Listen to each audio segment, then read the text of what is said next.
Ini adalah cerita tentang tak sengaja bertemu burung elang saat pulang memancing. Pemuda desa ini mendapatkan keajaiban besar ini. Rian adalah pemuda desa berusia 22 tahun yang hidup sederhana di sebuah kampung kecil di kaki perbukitan. Desa itu bernama Sungai Bening, tempat di mana alam masih berbicara dengan suara jernih, gemericik air, desir angin, dan nyanyian burung yang bersahut-sahutan sejak fajar hingga senja. Rian tinggal berdua dengan ibunya di sebuah rumah kayu tua peninggalan ayahnya yang telah lama meninggal. Sejak kecil, Rian terbiasa hidup mandiri, dekat dengan alam, dan menjadikan sungai serta hutan sebagai sahabat setianya. Sore itu, langit mulai berubah warna. Biru cerah perlahan bercampur jingga dan keemasan. Rian berjalan menyusuri tepian sungai dengan membawa pancing bambu kesayangannya. Ia baru saja pulang dari memancing di hulu sungai, tempat airnya lebih jernih dan ikan-ikan masih banyak bersembunyi di antara batu-batu besar. Hasil pancingannya hari itu tidak banyak, hanya 3 ekor ikan nila kecil, namun baginya itu sudah cukup untuk makan malam bersama ibunya. Langkah Rian pelan, seolah ia tidak ingin merusak keindahan senja. Angin sore menyentuh kulitnya dengan lembut, membawa aroma tanah basah dan dedaunan. Ia berhenti sejenak, menatap permukaan sungai yang memantulkan cahaya matahari terakhir. Dalam hati, Rian merasa damai, meski hidupnya penuh keterbatasan. Namun ketenangan itu tiba-tiba terusik. Dari arah hutan di seberang sungai, terdengar suara kepakan sayap yang sangat kuat. Bukan suara burung biasa. Udara seakan bergetar, dedaunan berguguran, dan air sungai beriak lebih keras. Rian refleks menoleh ke atas. Di langit senja, seekor burung elang besar melayang rendah. Sayapnya terbentang lebar, jauh lebih besar dari elang yang pernah Rian lihat sebelumnya. Bulu-bulunya berwarna coklat keemasan dengan garis-garis hitam yang tegas. Matanya tajam, berkilau seperti menyimpan kecerdasan yang tidak biasa. Elang itu berputar 1 kali di udara, lalu menukik cepat ke arah hutan. Rian terdiam. Jantungnya berdetak lebih cepat. Aneh, gumamnya pelan. Elang sebesar itu jarang sekali terlihat di sekitar desa. Biasanya elang hanya tampak sangat tinggi di langit, dan tak pernah sedekat ini. Rian merasakan dorongan aneh di dadanya, seperti ada sesuatu yang memanggilnya. Tanpa berpikir panjang, ia melangkah mengikuti arah elang itu menghilang. Rian menyeberangi sungai lewat batu-batu besar yang biasa ia lewati sejak kecil. Air dingin menyentuh betisnya, tapi ia tidak peduli. Langit semakin gelap, dan suara hutan mulai berubah. Serangga malam mulai bersahutan, menciptakan suasana yang berbeda, lebih sunyi, namun juga lebih hidup. Tak jauh dari tepi hutan, Rian kembali mendengar suara kepakan sayap, kali ini disertai suara erangan pelan. Ia mempercepat langkah. Di sebuah tanah lapang kecil yang dikelilingi pepohonan besar, Rian melihat sesuatu yang membuatnya terpaku. Elang itu tergeletak di tanah. Sayap kanannya terbentang tak sempurna, tampak terluka. Ada bercak darah tipis di antara bulu-bulunya. Ya Tuhan, bisik Rian. Elang itu menoleh. Mata tajamnya menatap Rian lurus-lurus. Anehnya, Rian tidak merasakan rasa takut seperti seharusnya. Yang ada justru perasaan iba dan keterhubungan yang sulit dijelaskan. Rian mendekat perlahan, tangannya terangkat sedikit sebagai tanda tidak bermaksud menyakiti. "Tenang, aku tidak akan menyakitimu," ucapnya pelan, meski ia tahu elang tak mungkin mengerti bahasa manusia. Namun sesuatu yang aneh terjadi. Saat Rian semakin dekat, ia mendengar suara dalam kepalanya, bukan suara biasa, melainkan suara yang dalam dan bergema. "Manusia, jangan takut." Rian terhenti seketika. Tubuhnya gemetar. Apa? Bibirnya bergetar. Elang itu mengangkat kepalanya sedikit, napasnya berat. Mata elang itu kembali berkilau. Aku terluka. Aku butuh bantuanmu. Rian menelan ludah. Logikanya menolak apa yang sedang terjadi, tetapi hatinya percaya. Ia berlutut perlahan di hadapan elang itu. Kau bisa berbicara? Tanya Rian, suaranya nyaris tak terdengar. Tidak dengan suara, dengan jiwa. Malam mulai turun sepenuhnya. Cahaya terakhir matahari menghilang di balik pepohonan. Di tengah hutan yang sunyi, seorang pemuda desa dan seekor elang agung saling menatap, terikat oleh takdir yang tak pernah Rian bayangkan sebelumnya. Rian membuka tas kecilnya, mengeluarkan kain bersih yang biasa ia bawa. Dengan hati-hati, ia membersihkan luka di sayap elang itu. Anehnya, elang itu tidak melawan. Justru ia diam, seolah mempercayakan hidupnya pada pemuda desa yang baru dikenalnya. Saat Rian menyentuh sayap elang itu, cahaya hangat tiba-tiba menyebar dari tangannya. Ia tersentak, menatap tangannya sendiri yang kini bercahaya samar berwarna keemasan. Elang itu mengeluarkan suara rendah, bukan kesakitan, melainkan lega. Kau terpilih, Rian. Nama itu diucapkan dengan jelas di benaknya. Rian terbelalak. Terpilih, untuk apa? Cahaya di sekeliling mereka semakin terang, menyatu dengan kegelapan malam. Angin berputar lembut, dedaunan bergetar, dan langit seakan ikut menyaksikan momen itu. Untuk menerima keajaiban besar dan tanggung jawab yang mengikutinya. Di malam itulah, saat pula memancing yang seharusnya biasa saja, hidup Rian berubah selamanya. Cahaya keemasan itu perlahan meredup, namun kehangatannya masih terasa di telapak tangan Rian. Ia terduduk lemas di tanah hutan, napasnya terengah, seolah baru saja melewati mimpi yang terlalu nyata. Elang besar di hadapannya kini berdiri lebih tegak. Sayap kanannya yang tadi terluka tampak sudah jauh lebih baik, meski belum sepenuhnya pulih. Rian menatap tangannya sendiri, membolak-balikan telapak dan punggungnya dengan wajah tak percaya. Apa yang baru saja terjadi padaku? Gumamnya. Elang itu melangkah mendekat. Setiap langkahnya mantap dan penuh wibawa. Ketika ia berdiri tepat di depan Rian, bayangan tubuhnya menutupi cahaya bulan yang mulai naik di antara celah pepohonan. Itu adalah cahaya jiwa alam. Suara itu kembali terdengar di kepala Rian, lebih jelas dari sebelumnya. Kau memilikinya sejak lahir, namun baru terbangun saat kau memilih menolong tanpa rasa takut. Rian menggeleng pelan. Aku hanya tidak tega melihatmu terluka. Elang itu menundukkan kepalanya sedikit, gerakan yang tampak seperti penghormatan. Justru karena itulah kau berbeda dari kebanyakan manusia. Angin malam berhembus, membawa suara hutan yang kini terdengar semakin hidup. Rian merasakan sesuatu berubah dalam dirinya.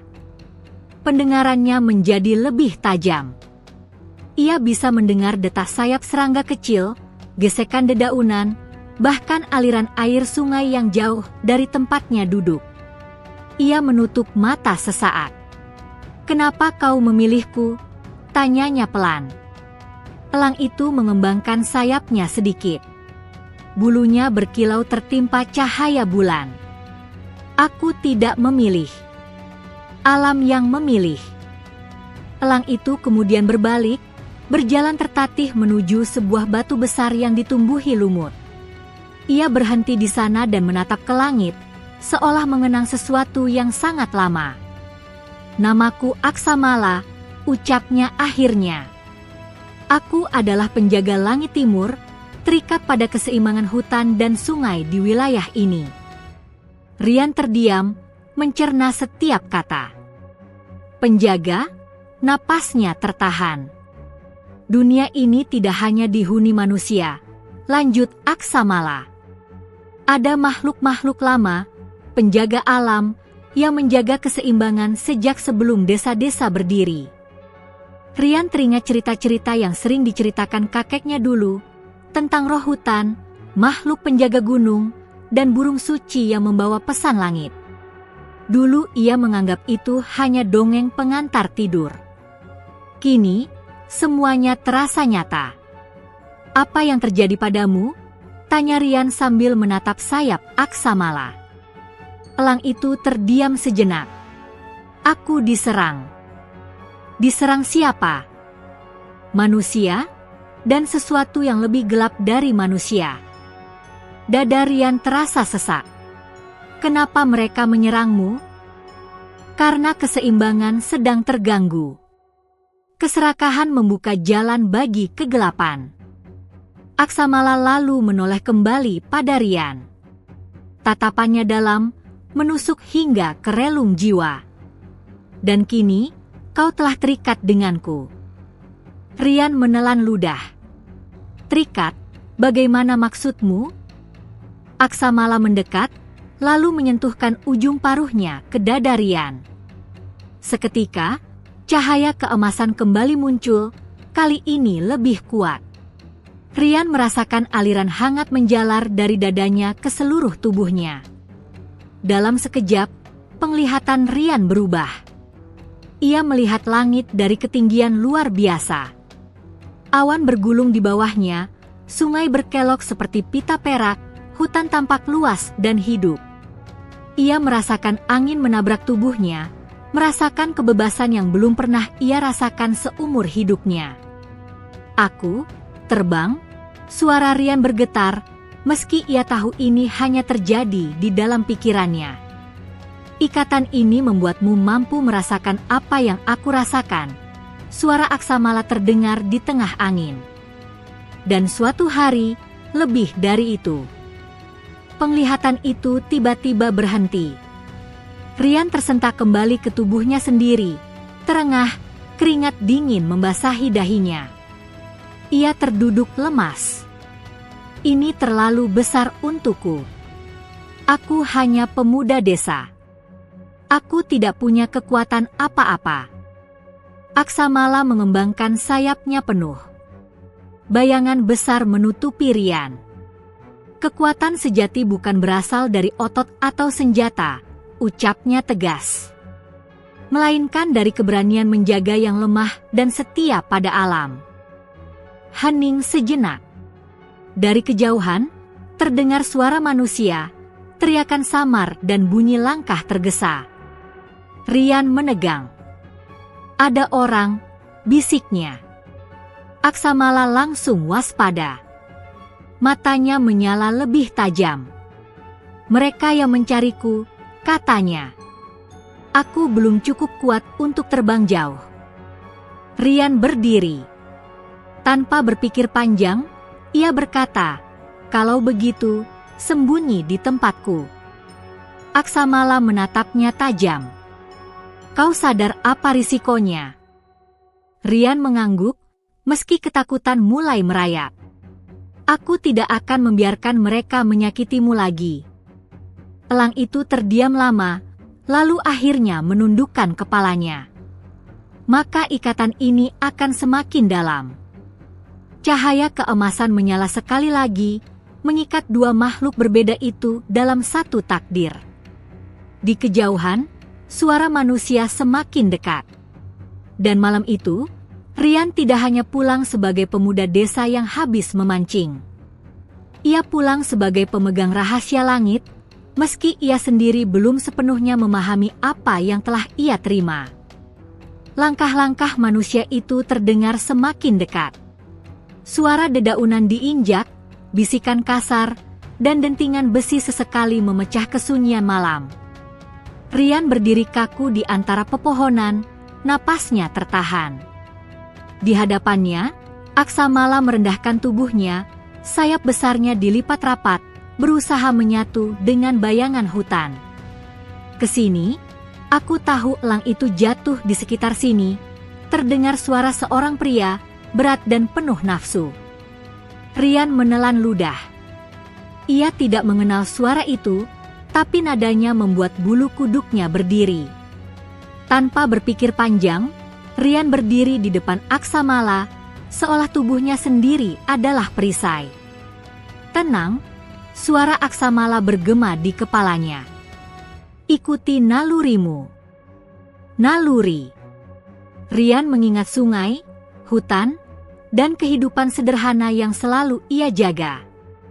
Tanpa sepatah kata, ia meraih segenggam tanah dan daun kering, lalu menggosokkannya ke tubuhnya sendiri, sebuah kebiasaan lama untuk menyamarkan bau ketika berburu ikan di malam hari.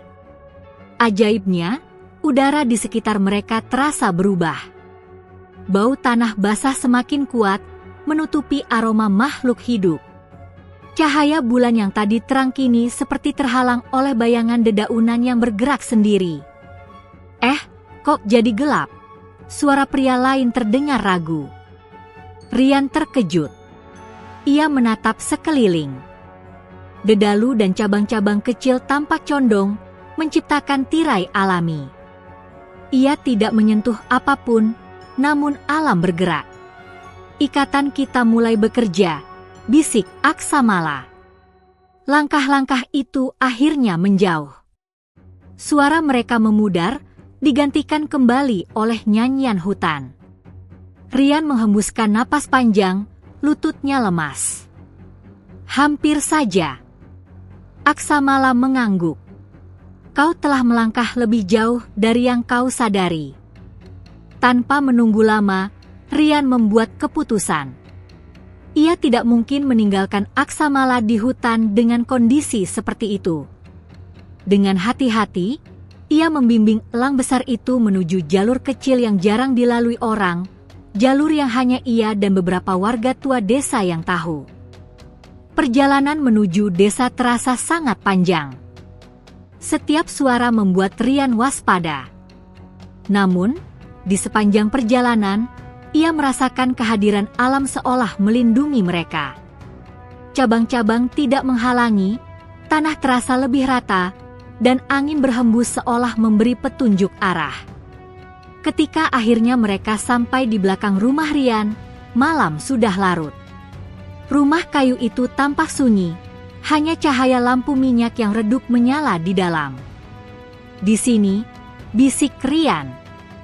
Ia membuka pintu gudang kecil di belakang rumah, tempat ayahnya dulu menyimpan alat bertani. Gudang itu jarang dipakai, tersembunyi oleh pohon pisang dan semak belukar. Aksamala masuk perlahan. Ruangan itu sempit untuk ukuran tubuhnya, namun cukup untuk beristirahat. Kau mempertaruhkan keselamatanmu, kata Aksamala. Rian tersenyum tipis. Ayahku selalu bilang, kalau Allah menitipkan sesuatu padamu, berarti kau dipercaya. Aksamala terdiam. Untuk pertama kalinya, Rian merasakan emosi hangat dari makhluk agung itu, rasa hormat. Malam semakin dalam. Rian duduk di sudut gudang, menjaga. Ia hampir terlelap ketika tiba-tiba dadanya terasa panas. Cahaya keemasan kembali muncul, kali ini lebih terkendali. Di benaknya, muncul potongan-potongan gambaran. Langit yang retak, hutan yang terbakar, sungai yang mengering, dan bayangan hitam dengan mata merah menyala. Rian terbangun dengan napas tersengal. Apa itu? Bisiknya panik. Aksamala membuka matanya. Penglihatan awal. Peringatan.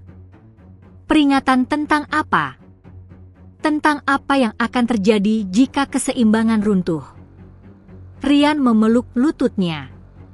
Aku tidak siap untuk semua ini. Tidak ada penjaga yang benar-benar siap, jawab Aksamala lembut. Mereka hanya memilih untuk tidak berpaling. Keesokan paginya, desa mulai hidup. Ayam berkokok, suara ibu-ibu menimba air, dan anak-anak berlarian. Rian keluar dari gudang dengan wajah biasa, seolah tak ada yang berubah, padahal di dalam dirinya segalanya telah bergeser. Ibunya menatapnya heran. "Kamu pulang malam sekali, Yan." "Memancing agak jauh, Bu," jawab Rian cepat. Ia membantu ibunya seperti biasa, menimba air, memotong kayu kecil, dan membersihkan ikan. Namun, saat ia menyentuh air, ia merasakan getaran halus. Ia bisa merasakan aliran sungai seolah itu bagian dari tubuhnya sendiri. Di tengah pekerjaannya, seekor burung kecil hinggap di pagar rumah. Rian menoleh, dan tanpa sadar, burung itu menatapnya, lalu berkicau pelan. Rian merasakan arti kicauan itu di benaknya. Peringatan, bahaya, hutan. Ia tertegun. "Aku bisa mengerti mereka," bisiknya. Sedikit demi sedikit, suara Aksamala menjawab dari kejauhan. "Ikatan kita membuka jalan." Namun kebahagiaan kecil itu tidak berlangsung lama. Dari ujung desa, terdengar kabar beredar cepat. Beberapa pria asing terlihat bertanya-tanya tentang elang besar. Mereka menawarkan uang. Banyak uang. Rian merasakan dingin merambat di punggungnya. Di bawah atap desa yang sederhana, sebuah rahasia langit kini bersembunyi. Dan Rian tahu, cepat atau lambat, rahasia itu akan memaksa dirinya untuk memilih. Tetap menjadi pemuda desa biasa, atau berdiri sebagai penjaga. Hari-hari berikutnya berlalu dengan perasaan was-was yang tak pernah benar-benar hilang dari dada Rian. Pagi tetap datang, matahari tetap terbit dari balik perbukitan, dan desa Sungai Bening tetap menjalani rutinitasnya. Namun bagi Rian, setiap detik kini terasa seperti berjalan di atas benang tipis. Di balik gudang kayu tua itu, Aksamala beristirahat. Setiap malam, Rian diam-diam membawakan air bersih dari sungai dan ikan segar hasil pancingannya. Ia memastikan tidak ada satupun warga desa yang melihatnya masuk ke gudang terlalu sering. Anehnya, luka di sayap Aksamala pulih dengan cepat. Bulu-bulu yang sebelumnya kusam kini kembali berkilau. Sayap kanannya mulai bisa digerakkan, meski belum sepenuhnya kuat untuk terbang jauh. Setiap kali Rian mendekat, ia merasakan kehangatan halus menjalar di tubuhnya, seperti energi yang berdenyut pelan. "Kau membantu lebih dari yang kau sadari," ucap Aksamala suatu malam. "Aku tidak melakukan apa-apa," jawab Rian lirih. "Kehadiranmu mempercepat pemulihanku." Ikatan ini saling menguatkan. Rian terdiam. Ia mulai menyadari perubahan dalam dirinya sendiri. Tubuhnya terasa lebih ringan. Penglihatannya lebih tajam, terutama saat malam. Ia bahkan mulai bermimpi tentang langit, tentang terbang di antara awan, melihat dunia dari atas. Namun bersama kekuatan itu, datang pula bayangan gelap. Sore itu, Rian mendengar keributan di balai desa. Beberapa warga berkumpul, wajah mereka tegang. Seorang pria asing berdiri di tengah, berpakaian rapi namun sorot matanya dingin. "Kami mencari seekor elang besar," kata pria itu lantang. "Elang langka. Jika ada yang melihat atau mengetahui keberadaannya, kami akan memberi imbalan besar." Beberapa warga saling pandang. Uang selalu menggoda. Rian berdiri di pinggir kerumunan, jantungnya berdegup keras. Saat pandangan pria asing itu menyapu wajah-wajah warga, mata mereka bertemu, dan Rian merasakan sesuatu menusuk ke dalam kepalanya. Seketika, dadanya terasa sesak. Ia melihat kilatan hitam di balik mata pria itu. Bukan penglihatan biasa, melainkan bayangan, seperti asap pekat yang bergerak hidup. Rian tersentak dan memalingkan wajah. Dia bukan manusia sepenuhnya. Suara Aksamala bergema di benaknya dari kejauhan. Ia membawa tanda kegelapan. Malam itu, angin bertiup tidak biasa. Rian terbangun dari tidurnya dengan perasaan tidak enak. Ia keluar menuju gudang. Aksamala berdiri gelisah, bulu-bulunya sedikit mengembang. Ia sudah dekat, katanya singkat. Siapa? Tanya Rian. Pemburu penjaga. Belum sempat Rian bertanya lebih jauh, udara di sekitar mereka terasa berat. Api lampu minyak di gudang bergoyang liar meski tak ada angin. Dari luar, terdengar suara langkah perlahan. Rian menegang. Ia mengintip dari celah kayu. Di bawah cahaya bulan, pria asing itu berdiri sendirian di dekat pagar belakang rumah. Senyumnya tipis, namun dingin. Matanya seolah menatap tepat ke arah gudang. Aku tahu kau di sini, katanya pelan, suaranya seperti berbisik namun terdengar jelas. Rian mundur selangkah. Dia tahu. Ia bisa merasakan jejakku, jawab Aksamala. Dan kini, jejakmu. Pintu gudang berderit pelan ketika pria itu mendorongnya. Rian refleks berdiri di depan Aksamala. Jangan sentuh dia, kata Rian, berusaha terdengar tegas meski suaranya gemetar. Pria itu tertawa kecil. Pemuda desa, kau bahkan tidak tahu apa yang kau lindungi. Bayangan hitam merayap dari kakinya, membentuk seperti asap hidup. Udara menjadi dingin menusuk. Kau seharusnya menyerahkannya, lanjut pria itu. Atau kau akan ikut tenggelam. Rian menutup mata sejenak. Ia mengingat ibunya, desanya, sungai dan hutan yang ia cintai. Ketika ia membuka mata, cahaya keemasan menyala dari dadanya, menyebar ke kedua tangannya. Aku tidak akan membiarkanmu merusak apapun di sini, ucap Rian dengan suara yang kini lebih mantap. Tanah di bawah kaki mereka bergetar. Akar-akar kecil menyembul dari tanah, melilit bayangan hitam itu. Pria itu terkejut, melompat mundur. Apa kau pikir ini cukup? Geramnya. Ia mengangkat tangannya. Bayangan hitam berubah menjadi bentuk seperti cakar, menghantam udara ke arah Rian. Sebelum serangan itu mengenai, Aksamala mengepakkan sayapnya. Hembusan angin dahsyat memenuhi gudang, menepi serangan gelap itu. Cahaya dan bayangan bertabrakan, menciptakan kilatan menyilaukan. Pria itu terhuyung. Ia menatap Aksamala dengan kebencian. Ini belum berakhir, katanya dingin. Kegelapan selalu menemukan jalannya.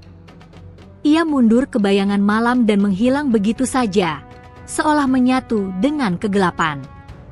Keheningan kembali menyelimuti gudang. Rian terjatuh berlutut, napasnya terengah. Aksamala mendekat, menyentuhkan sayapnya ke bahu Rian. Kau telah melangkah melewati batas, katanya pelan. Tak ada jalan kembali. Rian menatap elang itu, mata mereka bertemu. Aku tahu, jawabnya. Dan aku tidak menyesal. Di malam itu, di bawah atap kayu desa sederhana, Rian resmi menjadi bagian dari perang yang tak terlihat. Perang antara cahaya alam dan kegelapan yang mengintai dari balik dunia manusia. Dan di kejauhan, sesuatu yang jauh lebih besar mulai terbangun. Fajar menyingsing dengan warna kelabu. Kabut tipis menggantung di atas sungai dan ladang, seolah alam sendiri masih menahan napas setelah kejadian malam sebelumnya. Rian duduk di tepi sungai, menatap air yang mengalir pelan. Tangannya terendam, merasakan getaran lembut yang kini sudah tak asing lagi. Ia bisa merasakan aliran sungai. Bukan sekadar dingin atau basah, tetapi hidup. Kau harus belajar mengendalikan ini, suara Aksamala bergema di kepalanya. Aksamala berdiri di atas batu besar tak jauh dari sana. Sayapnya kini hampir pulih sepenuhnya. Setiap helai bulu memantulkan cahaya pagi, membuatnya tampak seperti makhluk dari legenda lama. Bagaimana caranya? Tanya Rian pelan. Aku bahkan tidak tahu apa yang bisa kulakukan. Dengan mendengarkan, jawab Aksamala. Bukan kepadaku, tapi pada alam. Latihan pertama dimulai dengan hal sederhana. Rian diminta berdiri di tengah lapangan kecil dekat sungai, menutup mata, dan mengatur napas. Aksamala mengelilinginya, kepakan sayapnya menciptakan angin berputar lembut. Jangan memaksa, kata Aksamala. Biarkan cahaya itu mengalir. Rian mengingat malam ketika ia pertama kali menyentuh sayap Aksamala. Ia mengingat niatnya yang sederhana, menolong. Saat ia membiarkan perasaan itu memenuhi dadanya, kehangatan muncul perlahan. Daun-daun di sekelilingnya mulai bergetar. Rian membuka mata terkejut. Aku tidak menyentuh apapun, katanya panik. Itu karena alam meresponsmu, jawab Aksamala tenang. Latihan itu berlangsung berhari-hari. Rian belajar menenangkan pikirannya, menahan emosi, dan mengenali batas kemampuannya. Kadang berhasil, kadang gagal. Pernah suatu kali, ia terlalu bersemangat dan menyebabkan angin berhembus kencang hingga hampir merobohkan pohon pisang belakang rumahnya. Ibunya keluar dengan wajah cemas. Anginnya tiba-tiba kencang sekali. Cuaca aneh, Bu, jawab Rian cepat sambil menahan gugup. Di balik gudang, Aksamala menatapnya penuh makna. Kau harus lebih berhati-hati. Namun ujian sesungguhnya datang lebih cepat dari yang mereka duga. Suatu sore, langit mendadak menghitam. Awan menggumpal dengan bentuk tak wajar, berputar perlahan seperti pusaran. Angin bertiup membawa bau asing, bau logam dan tanah hangus. Aksamala berdiri tegang. Mereka datang. Dari arah hutan, terdengar jeritan ternak. Kambing-kambing berlari ketakutan. Warga desa keluar rumah, panik. Bayangan hitam merayap di antara pepohonan, membentuk sosok-sosok samar dengan mata merah menyala. Mereka bukan manusia, namun juga bukan hewan. Apa itu? Bisik Rian, jantungnya berdegup keras.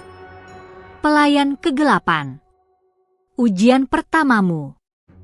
Rian menggenggam tangannya. Ia ingin lari, bersembunyi seperti dulu. Namun bayangan ibunya yang berdiri kebingungan di depan rumah membuat kakinya tetap di tempat. Aku tidak akan membiarkan mereka masuk desa, katanya tegas. Aksamala mengembangkan sayapnya. Maka berdirilah. Bayangan pertama melompat ke arah Rian. Udara di sekitarnya terasa membeku. Rian menutup mata, mengingat latihan, napas, niat, keseimbangan. Saat ia mengangkat tangannya, cahaya keemasan memancar. Tanah di bawah kakinya mengeras, membentuk penghalang alami. Bayangan itu menghantam dan terhempas mundur. Rian terkejut. Aku bisa. Namun jumlah mereka bertambah. 3, 5, lalu belasan. Warga desa mulai berteriak. Aksamala terbang ke udara untuk pertama kalinya sejak luka itu. Kepakan sayapnya menciptakan angin kuat yang memecah barisan bayangan. Teriakan tajamnya menggema, membuat makhluk-makhluk gelap itu mundur sejenak. Rian, teriak seorang warga. Apa yang kau lakukan? Rian menoleh. Semua mata tertuju padanya, takut, bingung, curiga. Tangannya gemetar. Fokusnya buyar. Seketika, satu bayangan berhasil lolos dan menyerang. Rian terjatuh. dingin merambat ke dadanya. Aksamala menukik cepat, menepis makhluk itu. Fokus. Jangan biarkan keraguan menguasaimu. Rian memejamkan mata, menyingkirkan suara-suara manusia. Ia memilih mendengar angin, tanah, dan denyut kehidupannya sendiri. Dengan teriakan yang keluar dari lubuk hatinya, ia menghantam tanah dengan telapak tangan. Cahaya menyebar. Akar-akar besar muncul, melilit bayangan gelap satu persatu, menarik mereka kembali ke hutan. Langit perlahan cerah. Awan hitam menghilang seolah tak pernah ada. Keheningan menyelimuti desa. Rian berdiri terhuyung. Napasnya berat. Warga menatapnya dengan campuran kagum dan takut. Aksamala mendarat di sampingnya, sayapnya kini terbentang penuh dan kuat. Ini baru permulaan, katanya. Dan kau telah lulus ujian pertamamu. Rian menatap desanya, rumah-rumah kayu, sungai, ibunya yang kini menangis lega. Namun di balik kemenangan itu, ia tahu satu hal. Kegelapan tidak akan berhenti. Dan kini, desa Sungai Bening telah melihat siapa dirinya. Pemuda desa yang tak lagi sekadar manusia biasa. Desa Sungai Bening tidak pernah benar-benar kembali seperti semula setelah malam serangan itu. Pagi tetap datang, matahari tetap menghangatkan tanah, namun tatapan warga telah berubah. Rian merasakannya setiap kali ia melangkah keluar rumah, bisikan pelan, pandangan ragu, dan jarak yang tercipta tanpa kata. Beberapa anak kecil menatapnya dengan mata berbinar, penuh kekaguman. Namun para orang dewasa lebih banyak memandang dengan kecurigaan. Kekuatan selalu membawa dua wajah, harapan dan ketakutan. Ibunya, Sari, adalah satu-satunya yang menatap Rian dengan kasih seperti dulu. Namun bahkan di matanya, Rian melihat kegelisahan yang belum pernah ada sebelumnya. Kamu menyembunyikan sesuatu dariku, Yan, kata ibunya suatu malam, suaranya lembut namun tajam. Rian terdiam lama. Ia ingin jujur, tapi takut kebenaran justru membahayakan ibunya. Aku hanya ingin melindungi desa, Bu, akhirnya ia berkata. Ibunya menghela napas panjang. Ayahmu dulu juga begitu. Kalimat itu membuat Rian tertegun. Ayah, ulangnya pelan. Namun ibunya tidak melanjutkan. Ia berdiri dan masuk ke kamar, meninggalkan Rian dengan pertanyaan yang mengendap di dada. Malam itu, Rian menemui Aksamala di tepi bukit kecil di luar desa. Bulan menggantung pucat di langit, angin berhembus tenang. Ada sesuatu tentang ayahku, kata Rian tanpa basa-basi. Apa kau tahu? Aksamala menatap langit lama sebelum menjawab. Aku mengenalnya. Rian terperanjat. Apa? Ayahmu bukan manusia biasa, lanjut Aksamala. Ia adalah penjaga sepertimu. Penjaga tanah dan air. Dunia seolah berhenti berputar. Tidak mungkin, Rian menggeleng. Ayahku hanya petani. Itulah penyamarannya, kata Aksamala lembut. Penjaga sejati hidup sebagai manusia biasa. Kenangan samar mulai bermunculan di benak Rian, ayahnya yang selalu berbicara pada sungai, yang tahu cuaca tanpa melihat langit, yang meninggal secara misterius di hutan bertahun-tahun lalu. Kenapa aku tidak pernah tahu? Suara Rian bergetar. Karena ia memilih melindungimu dengan kebodohan yang disengaja, jawab Aksamala. Ia tahu suatu hari kekuatan itu bisa bangkit dalam dirimu. Rian terduduk, dadanya sesak. Bagaimana ayahku mati? Hening lama menyelimuti mereka. Ia gugur saat menahan gerbang kegelapan agar tidak terbuka di wilayah ini, kata Aksamala akhirnya. Dan sejak itu, Keseimbangan perlahan melemah. Air mata Rian jatuh tanpa suara. Aku marah, katanya lirih. Aku sedih. Tapi aku juga takut. Takut itu manusiawi, jawab Aksamala. Yang penting adalah pilihanmu. Pilihan. Kata itu menggema dalam benak Rian. Jika aku menolak, tanyanya. Jika aku ingin hidup biasa. Aksamala menatapnya tajam. Kegelapan tidak akan peduli pada keinginanmu. Ia akan tetap datang. Keesokan harinya, konflik di desa memuncak. Beberapa warga mendatangi kepala desa, menuntut Rian diusir. Mereka takut kekuatannya justru menarik bahaya. Rian berdiri di tengah balai desa, menunduk, mendengar tuduhan demi tuduhan. Kami tidak mau desa ini jadi medan perang, teriak seseorang. Rian mengangkat kepala. Dengan suara bergetar namun jujur, ia berkata, aku tidak pernah meminta ini. Tapi aku tidak akan membiarkan desa ini hancur. Keheningan menyelimuti ruangan. Ia tahu, kata-katanya tidak akan menyenangkan semua orang. Malam itu, Aksamala berbicara serius. Pemimpin kegelapan akan segera datang, katanya. Bukan lagi pelayan. Rian mengepalkan tangan. Siapa dia? Namanya Fargat, jawab Aksamala. Ia menginginkan jantung penjaga, kekuatanmu. Rian menatap langit gelap. Kalau begitu, katanya pelan namun mantap, aku akan berdiri. Bukan karena takdir, tapi karena pilihanku.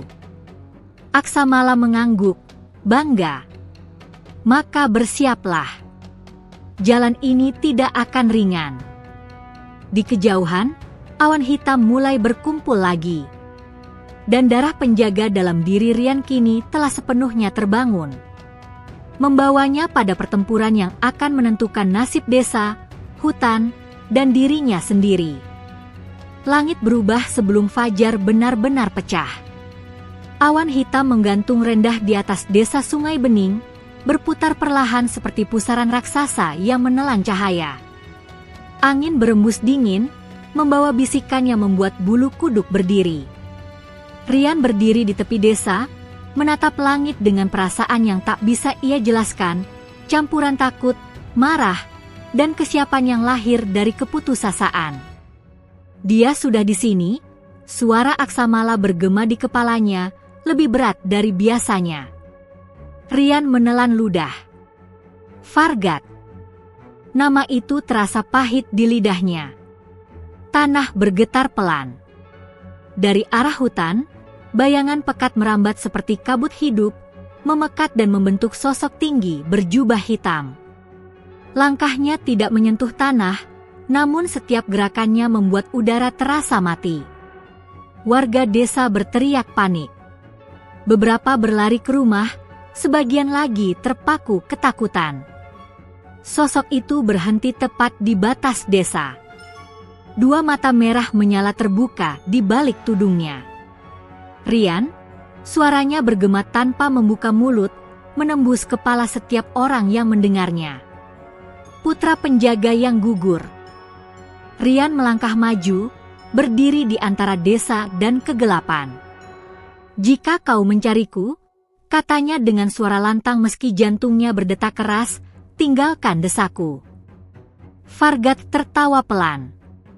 Tawa itu membuat daun-daun mengering seketika. Selalu begitu penjaga, sok berani demi yang lemah. Aksamala terbang ke udara, mengepakkan sayapnya dengan kekuatan penuh. Cahaya keemasan menyebar dari tubuhnya, menantang kegelapan yang mengelilingi Fargat. Elang langit, kata Fargat sinis. Kau masih hidup rupanya. Selama cahaya ada, jawab Aksamala tegas, kegelapan tidak akan menang. Fargat mengangkat tangannya. Tanah terbelah. Bayangan berubah menjadi makhluk-makhluk raksasa dengan cakar dan taring hitam. Maka mari kita buktikan. Pertempuran pecah. Aksamala menukik, menghantam barisan bayangan dengan angin tajam seperti pisau. Rian mengangkat tangannya, memanggil kekuatan tanah dan akar. Rumah-rumah bergetar, namun tidak runtuh, seolah tanah sendiri tahu harus melindungi. Namun Fargat tidak bergerak. Ia hanya mengamati, menunggu. "Kau masih lemah," katanya pada Rian. "Kau belum siap memikul darah ayahmu." Rian merasakan amarah mendidih. "Jangan sebut ayahku." Ia menyerang tanpa rencana, memusatkan seluruh cahaya ke satu titik. Ledakan cahaya menghantam Fargat, namun terhenti, tertelan oleh perisai gelap. Fargat mengangkat satu jari. Dengan gerakan ringan, ia melepaskan gelombang kegelapan yang menghantam Rian keras. Tubuh Rian terpental, menghantam tanah. "Yan!" teriak ibunya dari kejauhan. Darah mengalir di sudut bibir Rian. Pandangannya berkunang. Ia merasakan kegelapan mencoba masuk ke dalam pikirannya, membisiki keraguan, ketakutan, penyesalan. "Bangkit!" Suara Aksamala terdengar lemah. "Jangan dengarkan dia." Namun Aksamala sendiri terluka. Salah satu sayapnya tersayat kegelapan, bulunya terbakar. Fargat melayang mendekat, kini berdiri tepat di hadapan Rian. "Serahkan kekuatanmu. Aku akan mengakhiri penderitaan ini." Rian menatap ibunya, desanya, sungai yang mengalir tenang di kejauhan. Ia teringat ayahnya, petani sederhana yang diam-diam menjaga dunia. "Aku tidak akan menyerah," katanya lirih namun penuh tekad. Fargat mengangkat tangannya untuk serangan akhir. Namun sebelum kegelapan itu jatuh, Aksamala meluncur ke depan, berdiri di antara Rian dan Fargat. "Tidak!" teriak Rian. "Ini jalanku," kata Aksamala lembut di benaknya. "Dengarkan aku, Rian. Ikatan kita belum cukup kuat untuk mengalahkannya sekarang." Cahaya keemasan menyelimuti Aksamala, semakin terang, semakin panas. "Kau mengorbankan dirimu sia-sia, burung tua," kata Fargat. Aksamala mengepakkan sayapnya satu kali terakhir. Ledakan cahaya dan angin menghantam Fargat, memaksa sosok gelap itu mundur, terlempar jauh ke dalam hutan. Langit bergetar. Awan terbelah. Namun Aksamala jatuh. Rian berlari, menangkap tubuh elang besar itu sebelum menyentuh tanah. Cahaya di tubuh Aksamala memudar, napasnya berat. Jangan pergi," suara Rian pecah. "Aku belum pergi," bisik Aksamala. "Aku hanya berubah." Tubuh Aksamala mengecil perlahan, berubah menjadi cahaya yang menyatu ke dalam dada Rian. Rian menjerit. Cahaya menyala dari tubuhnya, jauh lebih kuat dari sebelumnya. Fargat bangkit di kejauhan, sosoknya retak. "Ini belum selesai, putra penjaga," katanya. "Kita akan bertemu lagi." Bayangan itu menghilang bersama kegelapan. Hujan turun perlahan. Rian berlutut di tanah, menggenggam dadanya, merasakan kehadiran Aksamala kini hidup di dalam dirinya. Desa selamat untuk sementara. Namun harga yang harus dibayar sangat besar. Dan Rian tahu, mulai saat ini, ia tidak lagi hanya ditemani elang penjaga. Ia telah menjadi satu dengan warisan langit itu. Hujan turun semalaman, membersihkan jejak pertempuran namun tidak mampu menghapus luka di hati Rian. Pagi datang dengan langit kelabu. Desa Sungai Bening tampak seperti biasa, namun di mata Rian, semuanya terasa berbeda, lebih sepi, lebih berat. Ia berdiri di tepi sungai, tempat ia dulu memancing tanpa beban. Air mengalir tenang, seolah tak peduli pada perang cahaya dan kegelapan yang baru saja terjadi. Namun di dadanya ada denyut baru. Bukan sekadar kekuatan, melainkan kehadiran. Aku masih di sini.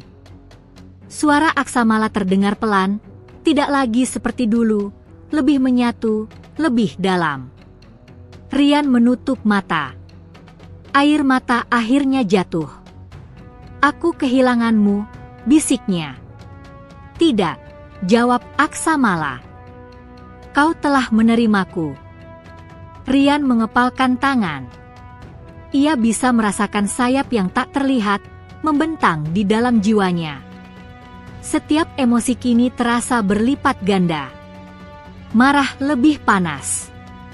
Sedih lebih dalam. Tenang lebih luas. Itu yang membuatnya takut. Beberapa warga desa mendekat, ragu. Kepala desa berbicara pelan, penuh kehati-hatian. Rian, desa ini berutang padamu. Tapi kami juga takut.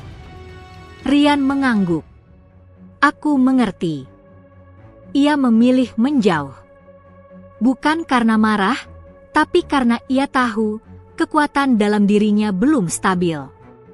Setiap kali emosinya naik, angin berembus lebih kencang, burung-burung beterbangan liar, air sungai beriak tak wajar. Di malam hari, mimpi buruk datang. Ia melihat dirinya berdiri di atas desa yang hancur, sayap cahaya terbakar hitam, matanya menyala seperti Fargat. Ia terbang tinggi, namun bukan sebagai penjaga, melainkan sebagai penguasa kehancuran. Rian terbangun dengan jeritan, tubuhnya diselimuti cahaya yang tak terkendali. Tanah di sekitarnya retak. Tenang, suara Aksamala menenangkannya. Kau harus belajar menerima sisi gelap dalam dirimu. Menerima? Aku takut menjadi seperti Fargat, kata Rian gemetar.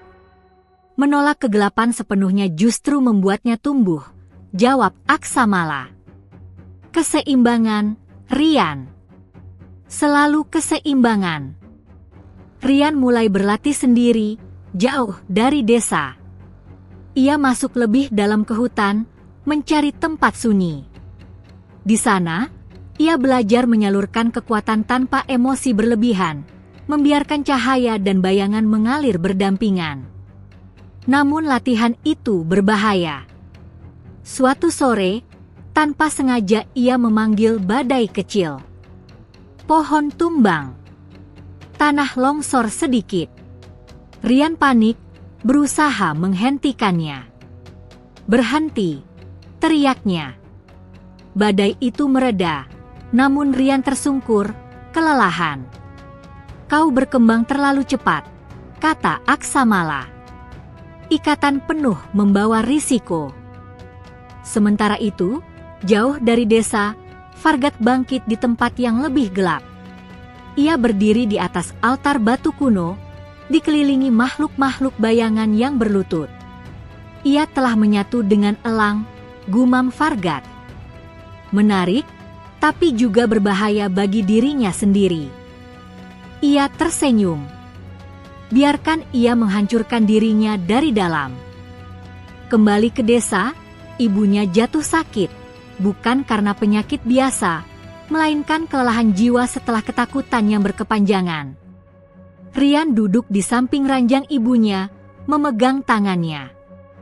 Aku tidak ingin kehilanganmu juga, Bu, bisiknya. Tanpa sadar, cahaya lembut mengalir dari tangannya, menenangkan napas ibunya. Demamnya turun. Rian terkejut. Aku bisa menyembuhkan? Kau bisa menyeimbangkan, jawab Aksamala. Itulah warisan sejati penjaga. Namun kemampuan itu menguras dirinya. Rian pingsan malam itu. Dalam pingsannya, ia bertemu Aksamala dalam wujud cahaya. Elang itu berdiri di langit tanpa batas. Waktumu hampir tiba untuk memilih jalan akhir, kata Aksamala. Jalan apa? Menjadi penjaga penuh, atau menjadi jembatan bagi cahaya dan kegelapan? Rian terbangun dengan mata basah. Di luar, angin bertiup membawa kabar buruk. Burung-burung hutan berteriak panik, peringatan yang kini bisa ia pahami dengan jelas. Fargat tidak akan menyerang desa. Ia akan membuka gerbang kegelapan di tempat ayah Rian gugur. Rian berdiri, menatap ke arah hutan dalam. Kalau begitu, katanya mantap, aku yang akan mendatanginya. Di dadanya, sayap tak kasat mata mengepak. Perjalanan terakhir telah dimulai. Rian meninggalkan desa Sungai Bening sebelum fajar. Kabut masih menyelimuti tanah, dan hanya suara langkahnya yang memecah sunyi. Ia tidak pamit pada siapapun, kecuali ibunya yang masih terlelap. Ia tidak ingin meninggalkan rasa takut di mata orang-orang yang ia lindungi. Hutan menyambutnya dengan keheningan yang tidak wajar. Tidak ada suara burung, tidak ada desir angin. Bahkan dedaunan pun seakan menahan napas. Kita sudah dekat, suara Aksamala bergema di dalam dirinya. Tempat ayahmu gugur. Rian merasakan dadanya menghangat sekaligus berat. Setiap langkah terasa seperti berjalan menuju kenangan yang tidak pernah ia miliki, namun darahnya mengenalinya. Di tengah hutan dalam, ia tiba di sebuah lembah sempit. Batu-batu besar berdiri melingkar seperti penjaga bisu. Di tengah lingkaran itu, tanah retak membentuk simbol kuno, simbol penjaga. Namun kini, simbol itu ternodai. Asap hitam merembes keluar dari retakan tanah, membentuk pusaran kecil yang berdenyut seperti jantung. Gerbang kegelapan, bisik Rian. Di hadapannya berdiri Fargat. Jubahnya kini robek, namun auranya jauh lebih pekat. Bayangan hidup bergerak di sekelilingnya, berbisik dan meratap. Kau datang juga, putra penjaga, katanya dengan senyum tipis. Aku tahu kau tak akan bersembunyi. Rian melangkah maju. Ini berakhir hari ini. Fargat tertawa pelan. Hari ini? Tidak. Tapi pilihanmu hari ini akan menentukan segalanya. Fargat mengangkat tangannya. Tanah bergetar. Gerbang terbuka lebih lebar, memperlihatkan kehampaan yang bergerak. Ayahmu berdiri di sini, lanjut Fargat. Ia mencoba menutup gerbang ini sendirian. Aku hanya membantunya jatuh. Amarah Rian meledak. Cahaya menyala, angin berputar liar. Aku akan menutupnya, teriak Rian. Ia menghantam tanah dengan kekuatan penuh.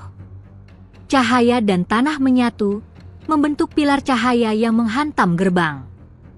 Gerbang bergetar, namun tidak menutup.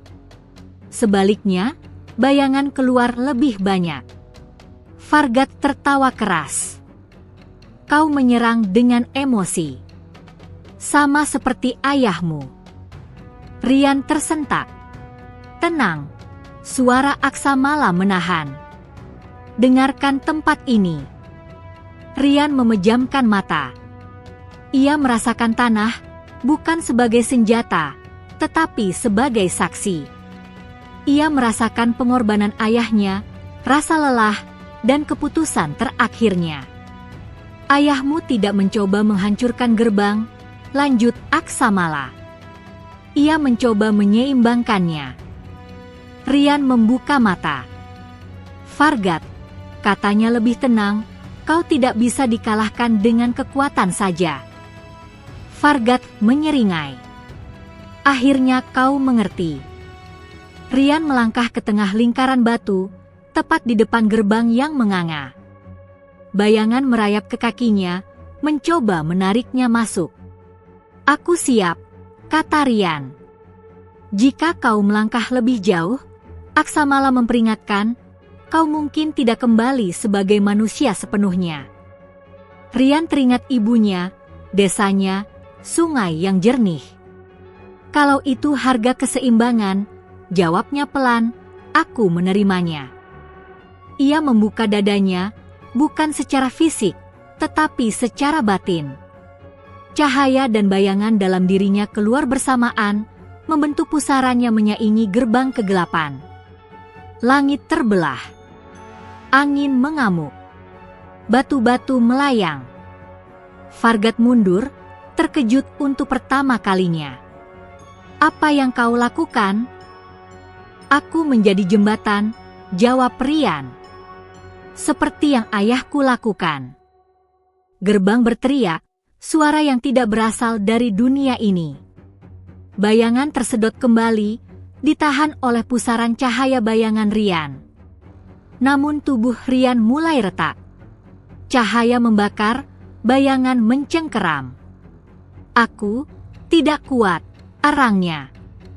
Kau tidak sendiri, suara Aksamala menguat. Aku adalah sayapmu. Cahaya elang menyatu penuh, menopang Rian. Dengan teriakan terakhir, Rian menghantamkan seluruh dirinya ke pusaran itu. Ledakan sunyi terjadi. Ketika cahaya memudar, gerbang tertutup, bukan hancur, tapi terkunci. Fargat terhempas ke tanah, wujudnya retak-retak. Ini belum akhir, katanya sebelum bayangannya tercerai-berai, tersedot ke dalam kunci gerbang. Keheningan turun. Rian terjatuh, tubuhnya lemah. Napasnya tersisa satu-satu. Kau telah melakukannya, bisik Aksamala. Tapi, aku masih di sini, tanya Rian lirih. Untuk saat ini. Di langit, awan mulai membuka. Cahaya matahari pertama menyinari lembah terlarang itu. Namun perubahan telah terjadi. Rian tidak lagi sepenuhnya manusia. Dan dunia tidak lagi sama. Rian terbangun saat cahaya pagi menyentuh wajahnya. Bukan di rumah, bukan di desa, melainkan di tepi lembah tempat gerbang kegelapan pernah menganga. Udara terasa bersih, seolah dunia baru saja menarik napas panjang setelah lama tertahan. Ia mencoba bangkit, dan terkejut. Tubuhnya terasa ringan, nyaris tanpa beban. Saat ia menatap tangannya, ia melihat cahaya tipis menyelubungi kulitnya, seperti embun pagi yang bercahaya. Di punggungnya, ia merasakan sesuatu yang baru, bukan sayap fisik, tetapi kehadiran sayap yang bisa ia bentangkan kapan saja. Kau terjaga, suara Aksamala terdengar, tenang dan penuh kedamaian. Apakah aku masih hidup? Tanya Rian lirih. Ya. Namun tidak lagi seperti sebelumnya. Rian berdiri perlahan. Ia merasakan tanah di bawah kakinya, aliran air di kejauhan, dan pergerakan angin di langit, semuanya hadir bersamaan di benaknya. Tidak mengganggu, justru selaras. Apa yang terjadi padaku? Tanya Rian. Kau telah menjadi penjaga seimbang, jawab Aksamala. Bukan hanya penjaga cahaya, dan bukan makhluk kegelapan. Kau adalah pengikat. Kenangan pertempuran, pengorbanan, dan keputusan terakhirnya mengalir kembali. Rian menutup mata, menarik napas panjang. Lalu Fargat. Ia tidak musnah, jawab Aksamala jujur. Ia terikat. Selama keseimbangan dijaga, ia tidak akan kembali. Rian menatap langit biru yang kini bebas dari awan gelap. Untuk pertama kalinya, ia merasa damai. Namun damai itu diiringi perpisahan. Rian kembali ke desa Sungai Bening saat matahari naik tinggi. Warga desa berkumpul, terkejut sekaligus lega melihatnya hidup. Ibunya berlari memeluknya, menangis dalam diam. Yan, kamu kembali. Rian memeluk ibunya erat, menghirup aroma rumah yang ia rindukan. Aku di sini, Bu," katanya pelan. Namun ia tahu, kebersamaan itu tidak akan lama. Malam harinya, Rian duduk bersama ibunya di beranda. Cahaya lampu minyak menari pelan. "Ayahmu pernah berkata," ujar ibunya perlahan, "jika suatu hari kamu memilih jalan yang berat, jangan menyesal." Rian tersenyum sedih. "Aku mengerti sekarang." Ia tidak menjelaskan semuanya. Ia hanya meminta izin. "Aku harus pergi, Bu. Bukan meninggalkan, tapi menjaga." Ibunya menatapnya lama, lalu mengangguk dengan air mata jatuh. "Kalau itu jalanmu, pergilah dengan hati yang lurus." Fajar berikutnya, Rian berdiri di bukit tempat pertama kali ia berlatih dengan aksamala. Angin berhembus lembut. "Kau bisa memilih untuk tetap tinggal sebagai manusia," kata aksamala, "atau melangkah penuh menjadi penjaga."